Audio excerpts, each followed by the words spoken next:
যদি লেখা থাকে আজীবন এ বাড়িতে দাসীবৃত্তি করে আমার পেট চালাতে হবে, তাহলে আপনি কেন? ভগবানের বাবা এলেও আমার পারতে যাবে বিধুলিপি মানো না, মেনে উপায় কি? এই ধরুন না, আপনি আমাদের বাড়িতে থাকতেন, আমার দাদাদের সঙ্গেই পড়তেন, আমার বাবাই আপনাদের চারজনকে পড়িয়েছেন, কিন্তু আজ আপনি কোথায় আর আমার দাদারা কোথায়? আপনার বিধিলিপিতে ছিল আপনি বড় হবেন, হয়েছেন, আর আমার দাদাদের বিধিলিপিতে ছিল কেরানি হবে আর যে যার বইয়ের আঁচলের তলা থাকবে। মা, মিনু কিন্তু অত্যন্ত বাড়াবাড়ি করছে। তার চেয়ে বলো না মিনু আপনি সত্য কথা বলছে। না না, বলছি তার একটা কারণ আছে, আমি যে বাড়ির বউ হয়ে যাব তাদেরও তো এ বাড়ির লোকগুলো চরিত্র জানা দরকার। কি ঠিক বলছি না? বৌমা, তোমাদের মধ্যে কেউ যদি একটু চা করে নিয়ে আসে।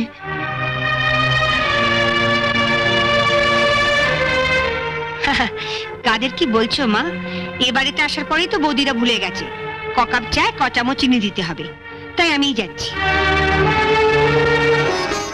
মিনুর কথাবার্তা শুনে ওকে তুমি ভুল বোঝো না বাবলু। আমি না হয় ভুল বুঝলাম